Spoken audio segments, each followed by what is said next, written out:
રાપર ભચાઉ તાલુકાના નર્મદા નિગમની કમાન્ડ બહારના ગામોને કેનાલ એરિયામાં સમાવેશ કરવામાં આવ્યો છે। સિંચાઈ માટે ઈશ્વરસિંહ પટેલ દ્વારા 2700 કરોડ જેવી માતબર રકમ રાપર ધારાસભ્ય વિરેન્દ્રસિંહ બહાદુરસિંહ જાડેજાના સફળ રજૂઆતો અને પ્રયાસોથી બજેટ સત્રમાં સમાવેશ કરવામાં આવ્યા।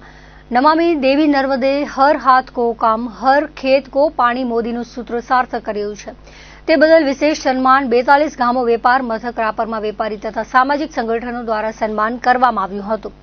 રાપર તાલુકાના નર્મદા કેનાલના કમાન્ડ એરિયામાં ન આવતા રાપર તાલુકાના 42 જેટલા ગામો અને ભચાઉના 14 ગામ માટે નર્મદાના નીર ઉપલબ્ધ કરાવવા માટે બજેટમાં એક જ દિવસમાં 2700 કરોડ મંજૂર કરાવાય એ અસર ખેડૂત આગેવાનો અને સરપંચ સંગઠન દ્વારા આયોજિત ધારાસભ્ય વિરેન્દ્રસિંહ જાડેજાના અભિવાદન સમારોહમાં વ્યક્ત કરવામાં આવ્યું હતું। કાર્યાલય ખાતે આયોજિત સમારોહમાં ભચાઉ નગરપાલિકાના પૂર્વ પ્રમુખ કુલદીપસિંહ જાડેજાએ જણાવ્યું હતું કે રાપર માટે સોનાનો સૂરજ ઉગ્યો કહેવાય। 2700 કરોડની આ યોજના બજેટમાં મંજૂર કરવામાં આવી ઐતિહાસિક છે। પ્રધાનમંત્રી નરેન્દ્ર મોદી, મુખ્યમંત્રી ભૂપેન્દ્ર પટેલ, સિંચાઈ મંત્રી ઈશ્વરસિંહ પટેલ સહિત રાજ્ય સરકારનો આભાર વ્યક્ત કર્યો હતો।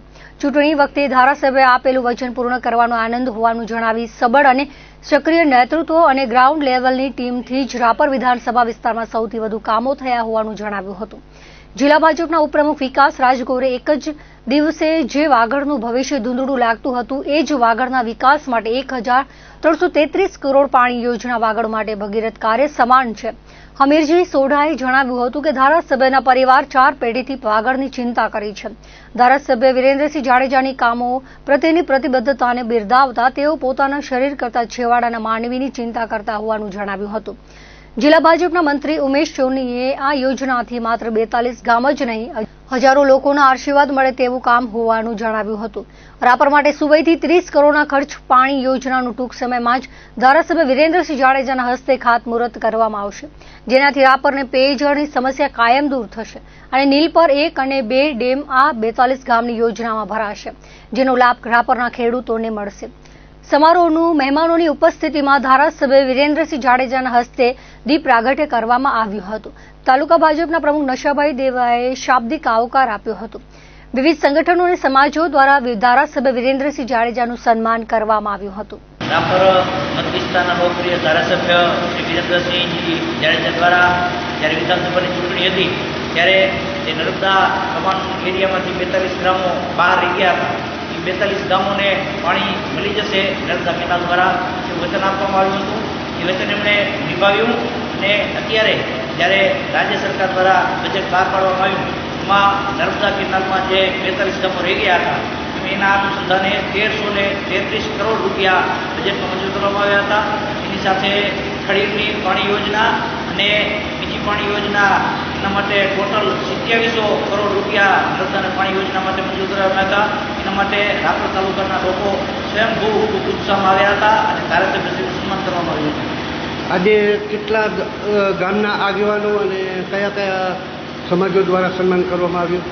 આજે 42 ગામોના આગેવાનો અને લગભગ એમ કહી શકાય કે રાપરમાં તાલુકાના દરેક સમાજો સ્વયંભૂ બાપુનું સન્માન કરવા માટે ઈચ્છતા હતા અને આજે બાપુનું ભવ્ય સન્માન દરેક સમાજો દ્વારા કરવામાં આવ્યું હતું। કમોસમી વરસાદના કારણે નખત્રાણા તાલુકાના ખેડૂતોનો ઊભો પાક ખરાબ થઈ જતા ખેડૂતોની હાલત દયનીય બની છે। જ્યારે ખરો સમય આવ્યો પાક ઉતારવાનો ત્યારે જ કુદરત રૂઠી અને વાવાઝોડા રૂપ તથા કમોસમી વરસાદનું રૂપ લઈ ખેડૂતોના મોઢે આવેલો કોડિયો કુદરતે છીનવી લીધો છે।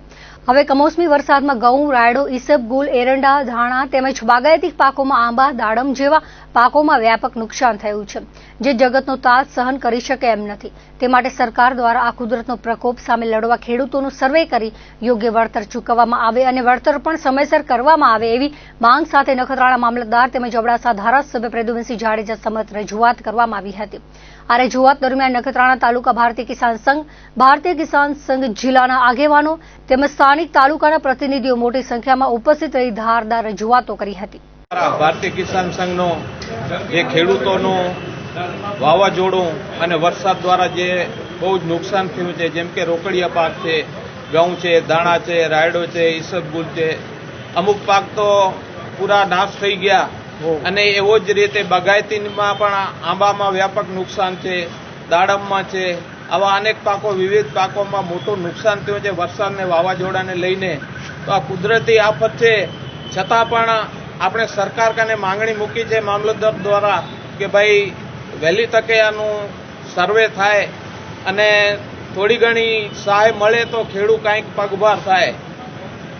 જંગલી જાનવરો દ્વારા સુઅર છે, રોજ છે, એ બધા અતિ નુકસાન કરી અને રાત દિવસ મહેનત કરી અને થોડો ઘણો બચાવેલો પાક આ મોઢે આવ્યો કોળીઓ જ્યારે વાવાઝોડાથી છીનવાઈ જાય ત્યારે આપણે સરકાર પાસે માંગણી કરી છે કે આનું વહેલી તકે સર્વે થાય અને સહાય માટે જે બી વળતર આપવાની હોય વહેલી તકે વળે તો ખેડૂતોને થોડું ઘણું રાહત મળે એવી મામલતદાર પાસે રજૂઆત કરી છે.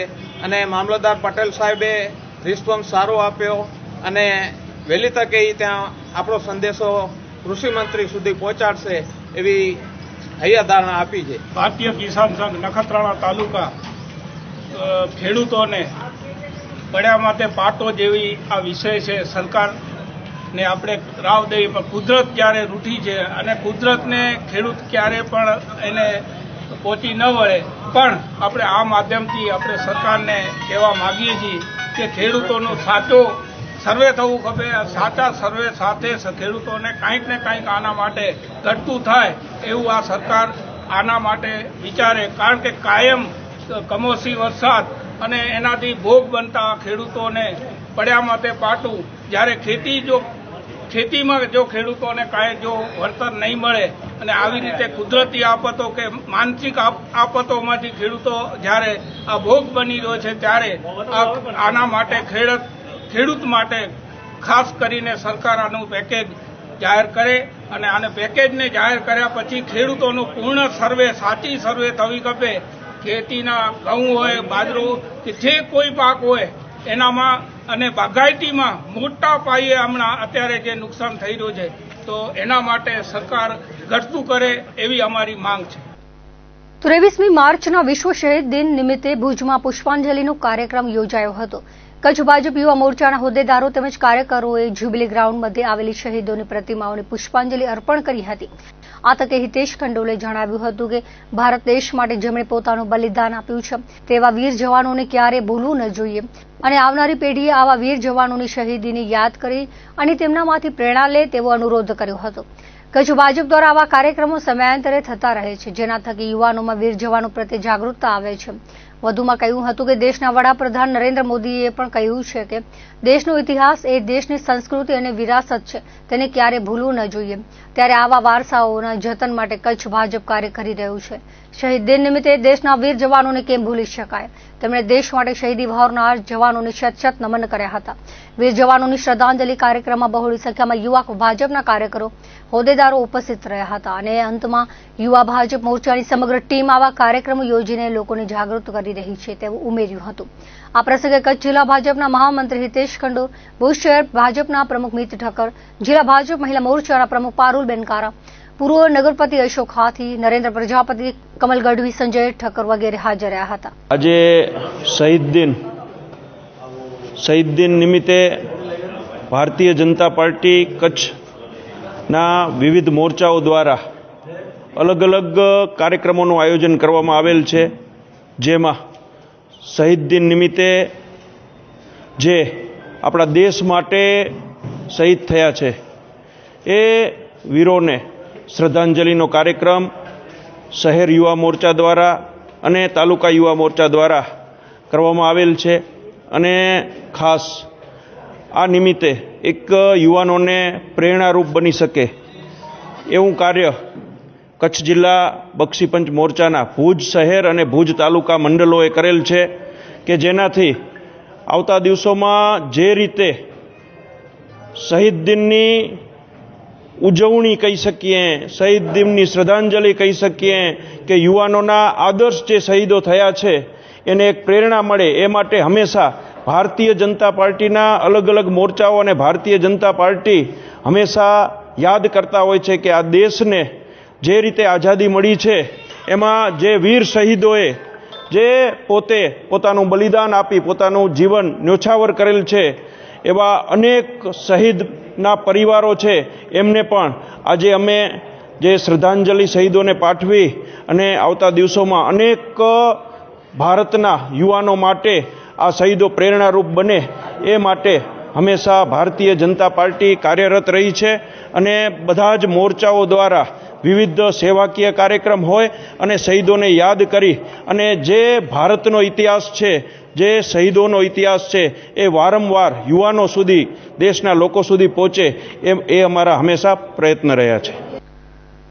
ભુજ શહેર અને ભુજ તાલુકા બક્ષીપંચ મોરચા ભાજપ દ્વારા 23મી માર્ચ શહીદ દિવસ નિમિત્તે ભુજની જીકે જનરલ હોસ્પિટલ ખાતે એક વિશાળ બ્લડ ડોનેશન કેમ્પનું આયોજન કરવામાં આવ્યું હતું. અદાણી સંચાલિત જીકે જનરલ હોસ્પિટલના સહયોગથી યોજાયેલા કાર્યક્રમમાં સવારના 10 વાગ્યાથી બપોરના 1 વાગ્યા સુધી મોટી સંખ્યામાં રક્તદાતાઓએ ઉત્સાહપૂર્વક રક્તદાન કરીને શહીદોને સાચી શ્રદ્ધાંજલિ અર્પણ કરી હતી. ભુજ શહેર ભાજપના પ્રમુખ મીતભાઈ ઠક્કર, જિલ્લા મહિલા મોરચાના પ્રમુખ પારુલબેન કારા, જિલ્લા મહામંત્રી હિતેશભાઈ ખંડોર, દીપકભાઈ ડાંગર, જયંત ઠક્કર વગેરે ઉપસ્થિત રહ્યા હતા. આ કેમ્પને સફળ બનાવવા માટે આયોજક સમિતિના નિલય ગોસ્વામી, વિજય રાજપૂત, વિનોદભાઈ મોડ, દેવકરણભાઈ આહિર, કિરણભાઈ સોલંકી અને રમેશભાઈ રબારી સહિતના કાર્યકરોએ જહેમત ઉઠાવી હતી. રક્તદાન મહાદાન સૂત્રને સાર્થક કરતા આ કેમ્પમાં એકત્રિત થયેલું લોહી જરૂરિયાતમંદ દર્દીઓ માટે આશીર્વાદરૂપ બનશે. આજ રોજ શહીદ દિવસ નિમિત્તે 23 માર્ચ જે આપણે હર હંમેશ શહીદોને યાદ કરીએ છીએ, તો એના ભાગરૂપે આજ રોજ કચ્છમાં ભુજ તાલુકો અને ભુજ શહેર બક્ષીપંચ મોરચા દ્વારા આપણે અદાણીના સહયોગથી જીકે જનરલ હોસ્પિટલમાં મોટા મેગા બ્લડ કેમ્પ રાખવામાં આવ્યો છે, જેમાં મોટી સંખ્યામાં યુવાનો જોડાયા છે. ને હું પણ હંમેશા બધાને એવો આગ્રહ કરીશ તમારા માધ્યમથી કે બ્લડ ડોનેશન કેમ્પ જેટલો પણ વધુ થાય એટલું વધુ કરવો જોઈએ, કારણ કે બ્લડની જરૂર હંમેશા જીકે જનરલ હોય કે કોઈ પણ હોય, બધી જગ્યાએ ખૂબ જરૂર પડતી હોય છે. તો આવતા દિવસોમાં પણ અમારી ભારતીય જનતા પાર્ટી કચ્છ વતીથી અમે જ્યારે પણ જે પણ જગ્યાએ જરૂર પડશે અમે ચોક્કસથી ફરી બ્લડ ડોનેશન કેમ્પ કરશું ને આવતા દિવસોમાં બધા લોકોને આમાં જોડશું. આજે બલિદાન દિવસની પૂર્વ સંધ્યાએ ભારત વિકાસ પરિષદ દ્વારા ભવ્યાતિ ભવ્ય મશાલ રેલીનું આયોજન કરાયું હતું. આ મશાલ રેલી શહેરના સ્વામિનારાયણ મંદિર પાસેથી પ્રારંભ થઈ હતી, જે શહેરના એસટી ચોક, જવાહર ચોક, માંડવી ચોક, નવલખા બંગલા, ભાટિયા ચકલા, રામ મંદિર થઈ ખારવા ચોક પાસે નૃસિંહ ભગવાનના મંદિર પાસે સંપન્ન થઈ હતી. આ પ્રસંગે નૃસિંહ ભગવાનના મંદિરના પ્રાંગણમાં વીર શહીદોને પુષ્પાંજલિ અર્પણ કરવામાં આવી હતી. આ કાર્યક્રમના મુખ્ય અતિથિ મુન્દ્રા તાલુકા બ્રહ્મ સમાજના પ્રમુખ મુકેશ ગોર અને ખારવા સમાજના પ્રમુખ રાજેશ કષ્ટાનું ભારત વિકાસ પરિષદ પરિવાર અને અખિલ ભારતીય વિદ્યાર્થી પરિષદ પરિવારે સન્માન કર્યું હતું. આ પ્રસંગે વંદે માતરમનો કાર્યક્રમ યોજાયો હતો, જેમાં શહેરીજનો બહોળી સંખ્યામાં જોડાયા હતા. મુન્દ્રામાં વંદે માતરમ અને ભારત માતા કી જયના નારા ગુંજી ઉઠ્યા હતા. ભુજ સ્વામિનારાયણ મંદિર ખાતે સર્વે પ્રિયજનોના મૃત્યાર્થે તથા ગૌ માતાના લાભાર્થે શ્રીમદ ભાગવત સપ્તાહ પારાયણ એવં નારાયણ યજ્ઞનું આયોજન કરાયું છે, જેમાં 401 પોથી મૂકવામાં આવી છે. 19 માર્ચથી શરૂ થયેલ કથાની પૂર્ણાહુતિ 25 માર્ચના થશે. પ્રસાદી મંદિરથી નીકળેલી પોથી યાત્રામાં સંતો મહંતો ઉપસ્થિત રહ્યા હતા. પિતૃઓના સ્મરણાર્થે સ્વામિનારાયણ મંદિર ભુજના વિશાળ પટાંગણમાં 18 પુરાણો પૈકી ભક્તિ પોષક પરમ પવિત્ર શ્રીમદ ભાગવત ગ્રંથ સપ્તાહ પારાયણ એવં નારાયણ યજ્ઞનું ભક્તિભાવ સાથે ભવ્યાતિ ભવ્ય આયોજન કરવામાં આવ્યું છે. મહંત સ્વામી ધર્મનંદન દાસજી આદિ વડીલ સંતો તથા યજમાનોના હસ્તે દીપ પ્રાગટ્ય કરાયું હતું. સમૂહ શ્રીમદ ભાગવત સપ્તાહ પારાયણમાં વિવિધ પ્રસંગોની ઉજવણી કરવામાં આવી રહી છે. શાસ્ત્રી સ્વામી ભક્ત વત્સલજી દાસજીએ ભગવાન શ્રી કૃષ્ણની પ્રાગટ્ય લીલાના પ્રસંગને વર્ણવ્યો હતો. આ ભાગવત પારાયણ દરમિયાન હજારોની સંખ્યામાં લોકો ભુજ નૂતન સ્વામિનારાયણ મંદિર ખાતે ઉપસ્થિત રહ્યા હતા. દિવ્ય શ્રી સ્વામિનારાયણ મંદિર ભુજ આયોજિત સમૂહ ભાગવત સપ્તાહ પારાયણ એવં નારાયણ યજ્ઞ તારીખ 18 થી પ્રારંભ થયો. દિવ્ય અને ભવ્ય પ્રસાદી મંદિર ભુજથી પોથીયાત્રા નીકળી અને નરનારાયણ દેવ સ્વમંડપની અંદર પૂર્ણ કરી અને 7 દિવસનો ચાલનારો આ મહામહોત્સવ છેલ્લા 20 વર્ષથી પૂજ્ય મહંત સ્વામીનો સંકલ્પ રહ્યો છે. સમગ્ર ભારતમાંથી નાના મોટા સૌ કોઈ હરિભક્તો આ મહાયજ્ઞની અંદર પધારે, એના માટે આ વર્ષે પણ જે મહોત્સવના મુખ્ય યજમાન શ્રી અક્ષર નિવાસી રામબાઈ લાલજી હિરાણી અને સમગ્ર માનકુવાના બહેનો રહ્યા છે. અને સાથે સાથે 401 પિતૃ પારાયણ પોથીઓ અહીંયા પવિત્ર કચ્છના ભૂદેવો વાંચન કરી રહ્યા છે. 108 સાંખ્યોગી બહેનો પણ અહીંથી સહિતા પાઠનું વાંચન કરી રહ્યા છે. અને આ દરમિયાન અનેક ઉત્સવ ઉજવવામાં આવ્યા છે. ગઈકાલે શ્રી કૃષ્ણ જન્મોત્સવ ખૂબ ધામધૂમથી નરનારાયણ દેવના દિવ્ય પટાંગણની અંદર, જેમના યજમાન પદે અમારા પરમ ભક્ત ગોપાલભાઈનો સમગ્ર પરિવાર હતો. એમના 3 સુપુત્રો રામજીભાઈ ગોપાલ દબાશિયા અને શાંતિલાલભાઈ ગોપાલ દબાશિયા અને લાલજીભાઈ ગોપાલ દબાશિયા અને ખૂબ ધામધૂમથી નંદ અને યશોદા બનવાનો એમને સૌભાગ્ય પ્રાપ્ત થયો હતો. જેમાં મહંત સ્વામી પણ ખૂબ રૂડા આશીર્વાદ પાઠવ્યા, પૂજ્ય ઉપમહંત સ્વામી પણ ખૂબ રૂડા આશીર્વાદ પાઠવ્યા, જાદવજી ભગતે પણ ખૂબ રૂડા આશીર્વાદ પાઠવ્યા અને સર્વે વડીલ સંતો, યુવાન સંતોના આશીર્વાદ પ્રાપ્ત થયા. સાથે સાથે સૌથી વધારે જો મહેનત હોય આ મહોત્સવની અંદર તો અમારા ભુજ મંદિરના બંને કોઠારી પૂજ્ય સદગુરુ સ્વામી દેવપ્રકાશ સ્વામી અને સદગુરુ સ્વામી ગોલોક વિહારી સ્વામી એમને ખૂબ વાલા ભક્તજનો, યજમાનો જે પ્રમાણે રાજી થાય એવા હેતુથી આ સમગ્ર આયોજન કર્યું છે. જેના વક્તા પદે સદગુરુ સ્વામી અમારા ગોલોક વિહારી સ્વામી, પૂજ્ય નારાયણપ્રિય સ્વામી, પૂજ્ય આનંદ વલ્લભ સ્વામી અને પૂજ્ય ભક્ત વલ્લભ સ્વામી સુમધુર શૈલીની અંદર 7 દિવસ સુધી ભવ્ય કથાનો રસપાન કરાવશે અને બરોબર 8મા દિવસે શ્રી નારાયણ યજ્ઞ કરવામાં આવશે. આ યજ્ઞની અંદર પણ સમગ્ર કચ્છમાંથી બધા ભક્તો આવશે અને આ મહોત્સવની અંદર પણ હજારો ભક્તોની સંખ્યા દરરોજ લાભ લઈ રહી છે. તો જરૂર અસ્તુ, આપને પણ ભાવભર્યું આમંત્રણ છે, પધારજો. જય શ્રી સ્વામિનારાયણ. દર્શક મિત્રો, હતા અત્યાર સુધીના કચ્છ ઉદય ટીવી સમાચાર. ફરી મળીશું નવા સમાચારો સાથે, નવી અપડેટ સાથે. ત્યાં સુધી મને રજા આપશો. નમસ્કાર.